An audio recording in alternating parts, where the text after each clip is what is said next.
Bismillahirrahmanirrahim. ولتكن منكم أمة يدعون إلى الخير ويأمرون بالمعروف وينهون عن المنكر وأولئك هم المفلحون.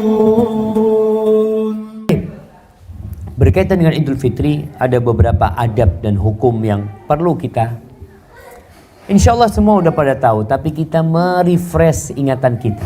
Karena Idul Fitri ini setahun sekali. Biasanya hukum-hukum dan adab itu kita lupa. Yang pertama adalah diharamkannya puasa pada Idul Fitri.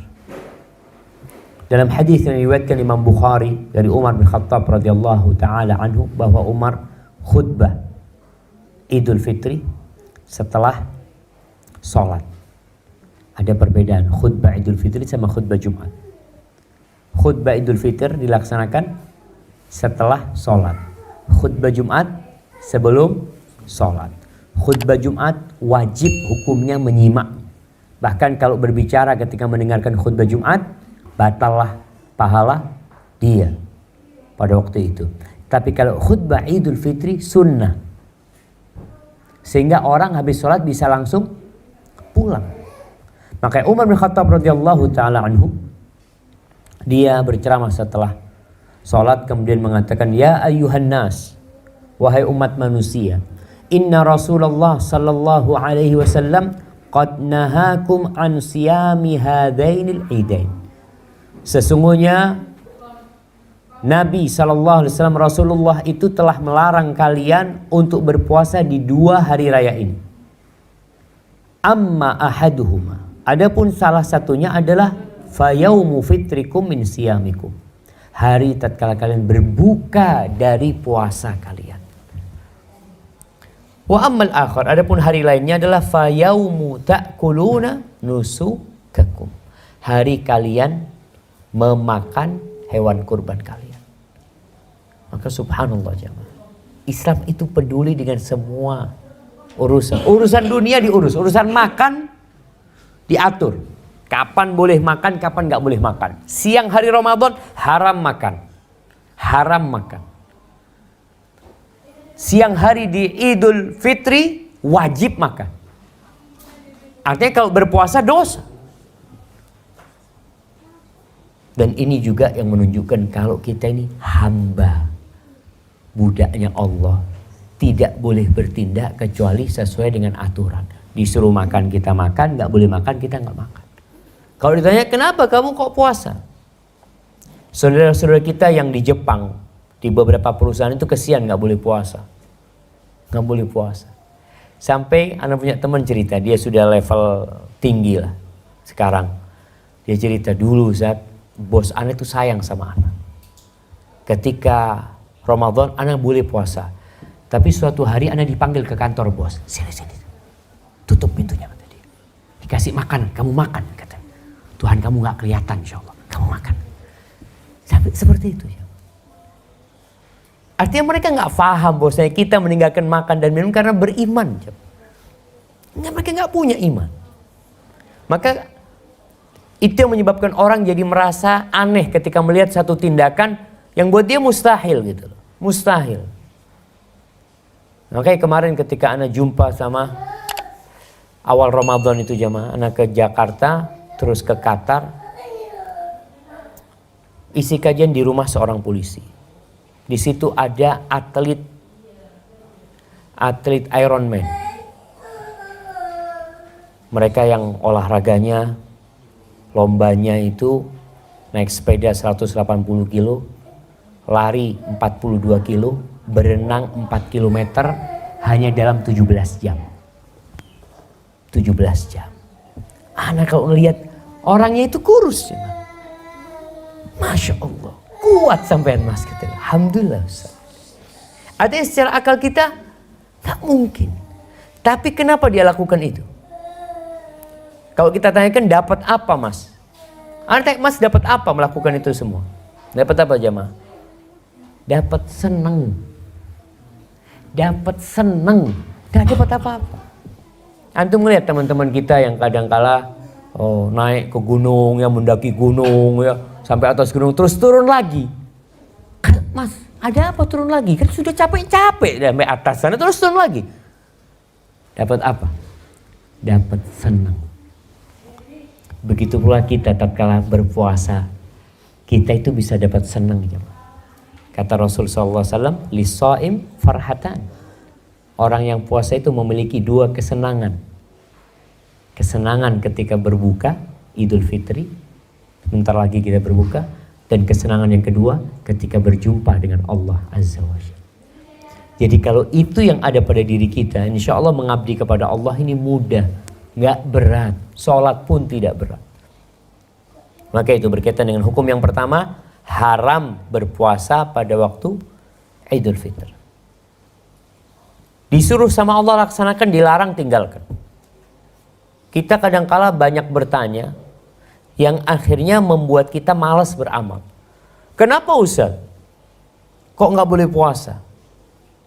Ya udah, itu aturannya. Ikuti aturan, insya Allah kita selamat dan Allah ingin memberikan sebuah kegembiraan tadi buat orang-orang yang puasa. Tapi hukum yang kedua, dianjurkan untuk banyak-banyak bertakbir, bertahmid, mensyukuri Allah Azza wa Jal pada malam Idul Fitr sampai sholat Idul Fitr. Ada yang berpendapat bahwasanya takbir itu dimulai dari fajarnya, bukan dari maghribnya. Allah berfirman di surah Al-Baqarah, Allah mengatakan walitukmilul iddata walitukabbirullaha ala ma hadakum wa la'allakum tashkurun. Allah syariatkan puasa ini sampai selesai.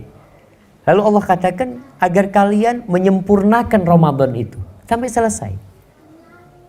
Jadi jangan putus di tengah. Ada orang yang puasa cuma 15 hari, cuma 20 hari, 10 harinya sudah nggak puasa. Karena kadang-kadang ngelihat ya orang-orang yang sepuh, yang orang-orang dewasa bahkan sudah punya cucu. Suatu hari Anda berjumpa dengan dia mengatakan, Syafiq, alhamdulillah paman Ramadan tahun ini full, tidak bolong. Gembira. Gembira dengan taufik Allah. Dengan hidayah yang Allah berikan. Karena menyempurnakan bilangan atau hitungan Ramadan nggak mudah. Walitukabbirullah, dan agar kalian mengagungkan Allah. Dengan bertakbir, bukan hanya ucapan di lisan. Tapi sejatinya takbir itu amalan hati. Kemudian kita ucapkan dengan lisan kita, ala ma hadakum.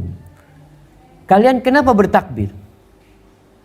Kenapa bertakbir? Karena Allah memberikan hidayah kepada kalian bisa puasa full.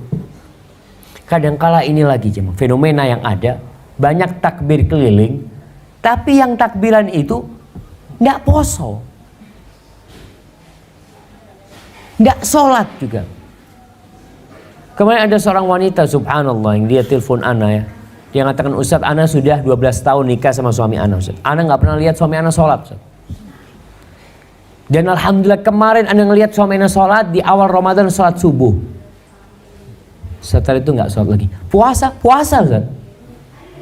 Puasa. Tapi sholat tidak. Sedangkan kita bertakbir itu atas hidayah yang Allah berikan. Wala'allakum tashkurun, dan agar kalian mensyukuri nikmat Allah.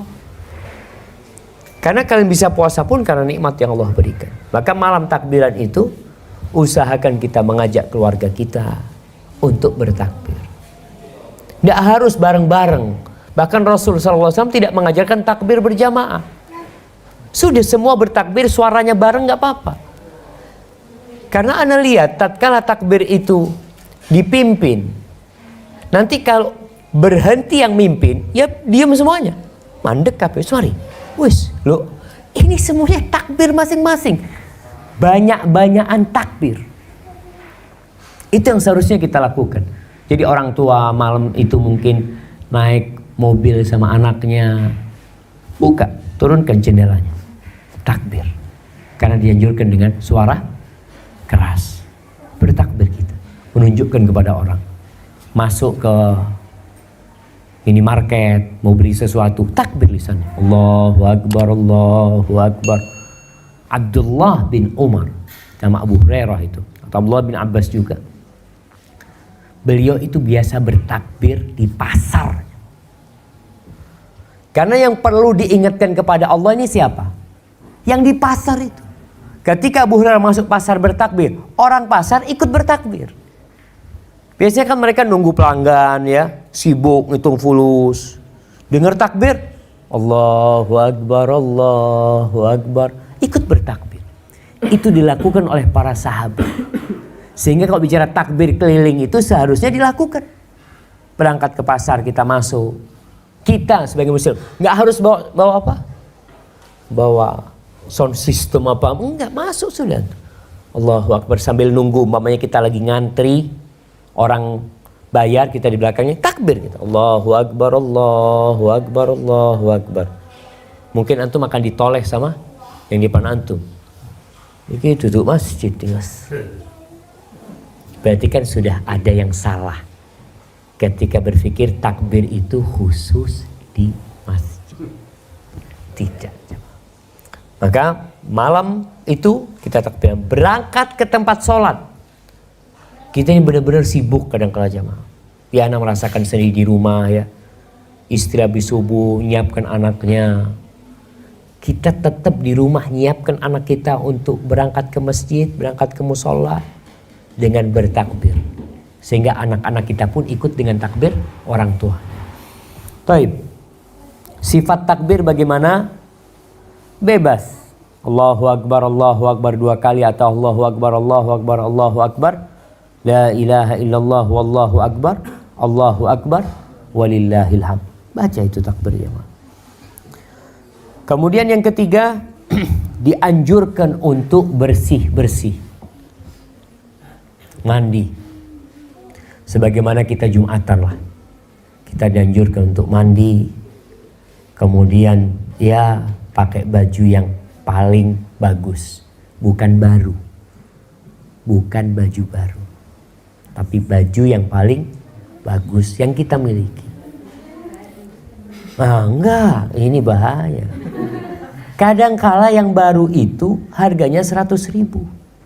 Yang lama yang kita punya, kita beli dengan harga 1 juta. Rasul SAW itu pernah Umar bin Khattab bawa baju dari pasar. Umar tuh lihat ada baju bagus. Dia bawa baju itu dari sutra. Kata Umar bin Khattab, ya Rasul, ibta'ad.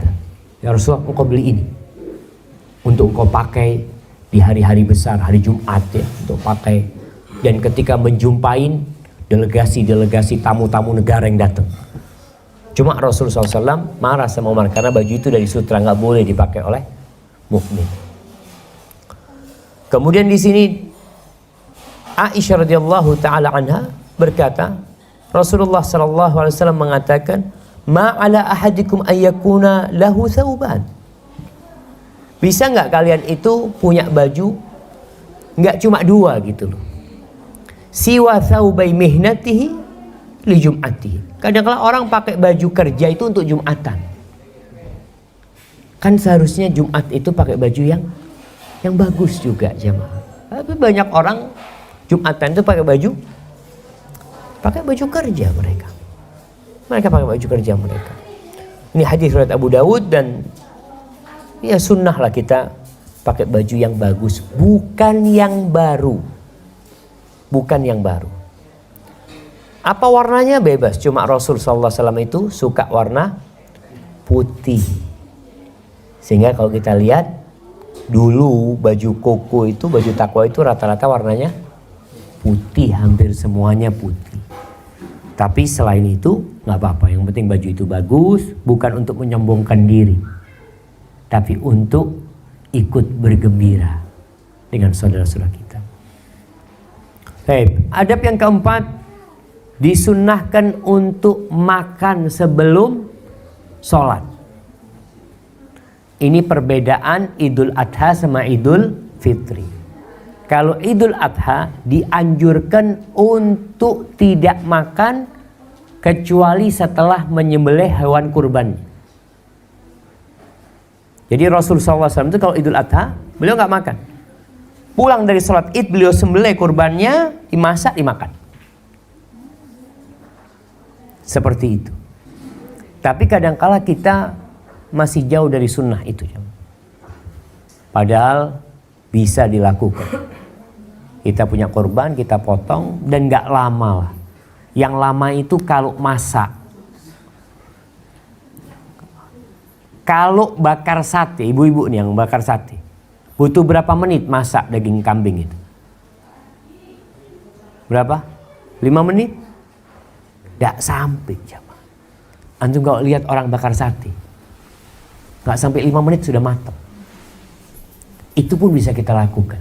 Tapi kalau Idul Fitri sebelum berangkat ke masjid sudah makan. Dianjurkan makan kurma. Subhanallah ya.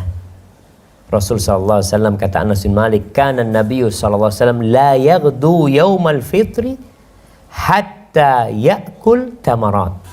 Nabi SAW tidak berangkat ke sholat Id itu sampai beliau makan beberapa butir kurma. Hadis riwayat Bukhari. Dan dalam riwayat lain disebut Nabi memakannya ganjil. Ganjil. Kita makan kurma satu sudah nggak mau lagi biasanya. Dan Anda melihat memangnya di Indonesia mungkin belum populer kurma ini. Walaupun buka bersama ada kurma 3, biasanya orang makan kurmanya cuma 1. Kemudian gorengan yang selanjutnya dia makan. Rasul SAW makan kurma. Jadi usahakan kita makan kurma di rumah. Dan masih ada sisa kurma Ramadan, anak-anak yang dikasih, yuk sebelum berangkat ke masjid makan. Ana melihat pemandangan yang indah jemaah di Masjid Nabawi. Di Masjid Nabawi di Mekah dan Madinah itu sholat Idul Fitri mungkin di Madinah itu hanya di 3 masjid. Bayangkan, sholat Idul Fitri hanya 3 masjid. Masjid yang sama ini ngadakan Jumatan nggak ada sholat, karena ini memang hari kebersamaan, sehingga masjid-masjid tutup, semuanya jadi satu. Sedangkan di Indonesia sholat itu musola ngadakan sholat Id, bukan masjid, musola ngadakan sholat Id. Di mana kebersamaan itu? 1 RW 2 sholat Id. Kalau Jumatan 1, sholat Id 2. Karena kalau Jumatan harus di masjid kata dia. Kalau sholat Id kan bebas.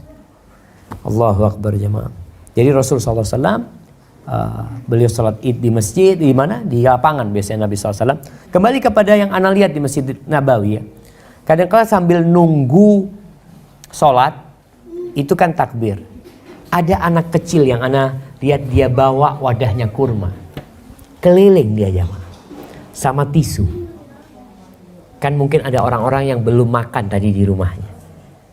Supaya mengamalkan sunnah, yaitu makan sebelum sholat, itu anak berbagi. Mungkin itu bisa kita persiapkan. Jadi kita mau berangkat sholat, kita sudah, ya kalau punya kurma-kurma, kalau nggak punya nastar, ya nastarnya dibawa. Iya, nggak harus nunggu mereka dibawa ke rumah kita. Katanya nastarnya itu dimakan sebelum sholat, bukan setelah sholat. Habis sholat mau makan yang lainnya silahkan. Tapi sebelum sholat kita sudah mengamalkan sunnah Nabi Muhammad SAW. Kemudian yang kelima, dianjurkan untuk menuju masjid dengan berjalan kaki. Jadi sunnahnya ke masjid jalan kaki. Kalau masjidnya bisa dijangkau dengan jalan kaki. Ya kalau 1 RW insya Allah masih bisa jalan kaki. Walaupun banyak orang akhirnya bawa motor ya, ada yang bawa mobil, usahakan jalan kaki. Ali bin Abi Thalib radhiyallahu taala anhu mengatakan, "Minas sunnah an takhruja ilal id masyian." Kata Ali bin Abi Thalib, termasuk sunnah engkau menuju ke salat Id dalam kondisi berjalan kaki. Wa an ta'kula syai'an qabla an takhruj, dan engkau mengkonsumsi sesuatu sebelum berangkat. Sudah makan. Ini termasuk sunnah. Maka usahakan kita mengamalkan sunnah ini. Kemudian selain dianjurkan berjalan kaki, dianjurkan pula berangkat dan pulangnya itu dari arah yang berbeda. Jadi umpamanya kalau di perumahan ini ada 2 jalan masuk kan? Iya ada 2, ada berapa? Ada yang lewat gor, ada yang lewat. Alhamdulillah. Kalau umpamanya sholat jalan kaki menuju gor, bisa lewat sini, ke gor, lewat pagar langsung. Oh, ada jalan, masya Allah, ada jalannya kan. Nanti pulangnya cari jalan lain, cari jalan lain. Oh jauh Ustaz, disinilah jemaah. Sunnah itu ada hikmah yang besar. Apa hikmahnya? Kenapa kita disuruh lewat jalan yang berbeda? Para ulama menyebutkan beberapa hikmah, di antaranya menunjukkan atau menampakkan syiar-syiar Allah di 2 tempat yang berbeda. Kita udah bisa lewat sini kan, takbir Allahu Akbar lewat situ. Tapi kita lewat jalan yang berbeda untuk menunjukkan kalau umat Islam itu banyak, sehingga orang-orang itu mengetahui. Yang kedua, untuk menjengkelkan, membuat jengkel orang-orang munafikin. Jadi orang munafik itu nggak suka ngelihat orang Islam seneng, nggak suka mereka. Ya kita bikin mereka lebih jengkel lagi untuk menunjukkan kebahagiaan dan kegembiraan umat Islam. Yang ketiga, untuk menebarkan salam di 2 masyarakat yang berbeda. Kita ini kadangkala kekurangan tetangga. Ya coba kita lihat lewat jalan lain. Ternyata lewat jalan itu banyak orang miskin. Kita assalamualaikum sama mereka, ahlan wa sahlan, sehingga kita mengetahui kondisi di sekitar kita. Kemudian ulama mengatakan optimis dengan perubahan. Artinya kita tadi lewat sini, kita lewat jalan lain, kita optimis kalau kita akan menjadi lebih baik, akan mendapatkan keridhaan Allah Azza wa Jal, dan kemudian juga untuk menambah saudara. Ya, ketika lewat ada saudara kita, assalamualaikum, datengin, ucapkan taqabbalallahu minna wa minkum, ya. Mungkin dia nggak pernah jumpa antum kecuali Idul Fitri, karena antum lewat jalan itu setahun sekali. Nggak apa-apa kita lakukan untuk mengamalkan sunnah. Tapi berkaitan dengan sholat Id, apa hukum sholat Idul Fitri ini? Ada 3 pendapat ulama. Yang pertama ada yang mengatakan fardu kifayah. Artinya kalau sudah ada yang sholat, yang lainnya nggak wajib. Ada yang mengatakan sunnah muakkadah. Ini mazhab Syafi'iyah, mengatakan sunnah muakkadah. Ada yang mengatakan fardu ain, karena Rasulullah SAW menyuruh perempuan-perempuan untuk ikut. Bayangkan, perempuan ini dianjurkan untuk tinggal di rumah. Allah mengatakan waqarna fi buyutikunna, kalian menetaplah di rumah kalian. Tapi ketika Idul Fitr atau Idul Adha, ini cerita Ummu Atiyah radhiyallahu taala anha, qalat amarana Rasulullah sallallahu alaihi wasallam, Nabi atau Rasulullah sallallahu alaihi wasallam memerintahkan kepada kami an nukhrijahunna fil fitri wal adha, agar kami mengeluarkan perempuan-perempuan itu pada Idul Fitri dan Idul Adha. Al-awatik, perempuan-perempuan yang sudah tua pun diajak untuk Idul Fitri. Wadzawatil khudur, dan gadis-gadis pingitan juga dianjurkan keluar. Fa'ammal huyyat, bagaimana perempuan yang datang bulan? Apakah hadir? Juga hadir. Fayatazilna as-shalah, dia jauh dari tempat sholat, artinya tidak bergabung dengan orang yang sedang sholat di bagian belakang yang datang bulan, tapi hadir. Maka di sini dianjurkan sholat Id itu di lapangan agar perempuan bisa ikut yang datang bulan. Kalau masjid, ya kita tahu hukumnya wanita haid masuk dalam masjid. Kemudian wa yashhadnal khair wa da'watul muslim. Apa tujuannya? Agar mereka menyaksikan kebaikan yang banyak dan dakwah menuju kebaikan, di mana dia juga mendengarkan ceramah, mendengarkan pesan-pesan yang disampaikan di sana. Dan para ulama menyebutkan diperbolehkan perempuan ini keluar asalkan aman dari fitnah. Karena fitnah wanita ini dahsyat sekali.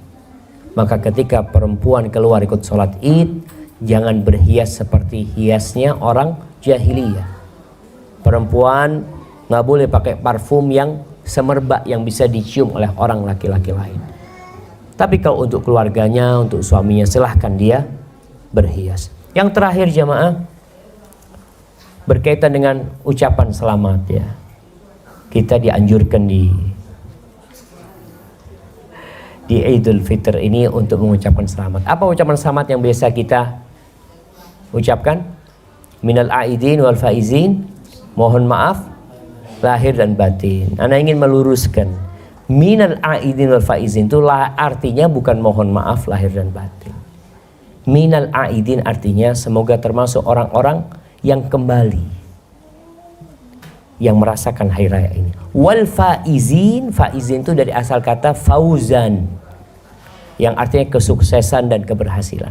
Semoga termasuk orang-orang yang sukses. Nggak ada hubungannya sama mohon maaf. Makanya di Indonesia anda lihat kadang-kala minal aidin wal faizin, nyon sapora.